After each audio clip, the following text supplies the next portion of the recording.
आज हम देखो किसी इलेक्ट्रिक फील्ड में और डाइपोल पर लगने वाले रिजल्टेंट फोर्स और टॉर्क की बात करते हैं।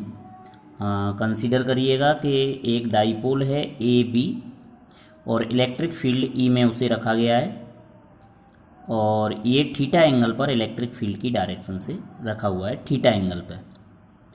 अब ये जो प्लस का चार्ज है इस पर इलेक्ट्रिक फील्ड की डायरेक्शन में फोर्स लगेगा क्यू ई, और जो नेगेटिव चार्ज है इस पर इलेक्ट्रिक फील्ड के अपोजिट फोर्स लगेगा माइनस क्यू ई।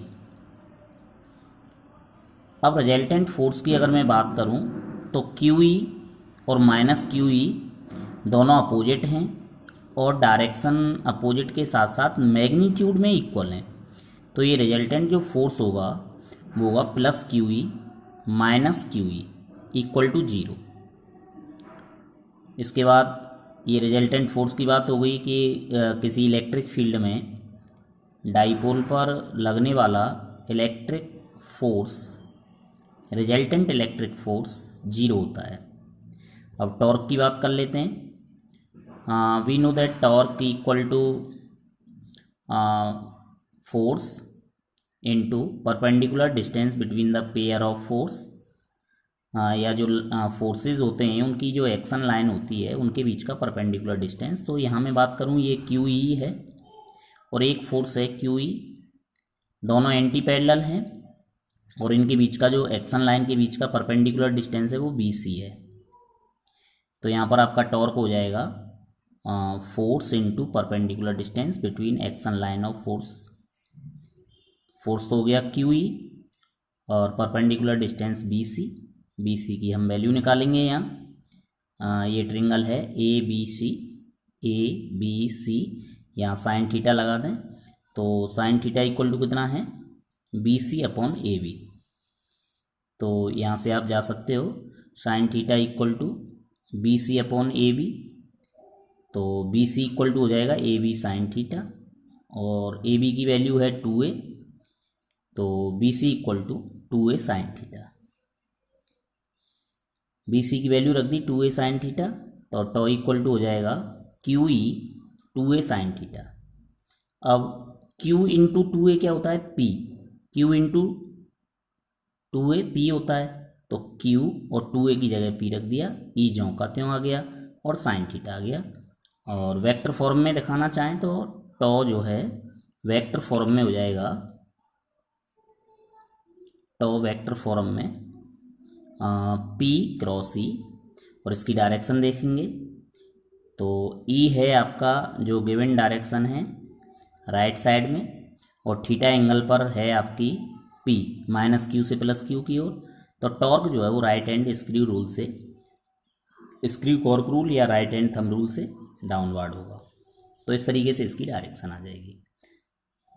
कुछ स्पेशल केसेज हैं इसमें, जैसे फर्स्ट केस की बात करूं, अगर थीटा जीरो है आपका तो थीटा जीरो होने पर साइन जीरो की वैल्यू जीरो हो जाएगी, तो टॉ मिनिमम हो जाएगा। और टॉ मिनिमम है तो उसमें जो रोटेशन की टेंडेंसी है वो जीरो है, यानी वो एक इक्विलिब्रियम में है।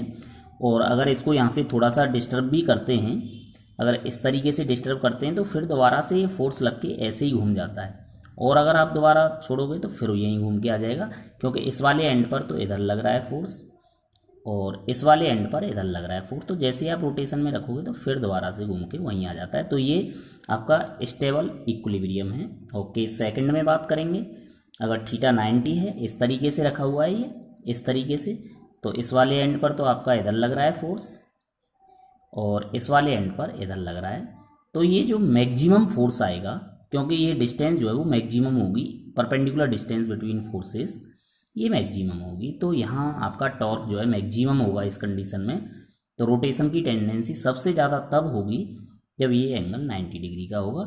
और इसी के साथ अगर थीटा 180 है आपका, थीटा 180 डिग्री है, तो साइन की वैल्यू आपकी जीरो हो जाएगी, थीटा मिनिमम हो जाएगा। यानी ये माइनस वाला चार्ज इधर आ जाए और प्लस का इधर आ जाए तो अब घूमने की टेंडेंसी तो नहीं होगी, क्योंकि इस पर फोर्स इधर लगेगा माइनस क्यू पर अपोजिट और इस वाले पर इधर लगेगा। लेकिन जैसे ही आप डिस्टर्ब कर दोगे यहाँ से इधर या इधर, थोड़ा सा भी डिस्टर्ब कर दिया तो ये फोर्स इधर लगना था, तो ये फटाक से घूम करके इस तरीके से अपनी डायरेक्शन चेंज करता है, तुरंत ही ये बदलता है। तो ये अनस्टेबल इक्विलिब्रियम है। इस कंडीशन में आपका जो तुरंत पलटता है, अगर इक्विलिब्रियम है तो 180 होना चाहिए, और 180 से डिस्टर्ब होता है एंगल तो तुरंत ये अपनी डायरेक्शन चेंज करता है। तो इसको कहते हैं आप अनस्टेबल इक्विलिब्रियम। और इस प्रकार से आपका डाइपोल के कारण इलेक्ट्रिक फील्ड और डाइपोल से डाइपोल का टॉर्क जो है, डाइपोल पर लगने वाला जो टॉर्क है वो आप फाइंड आउट कर सकते हो। ओके।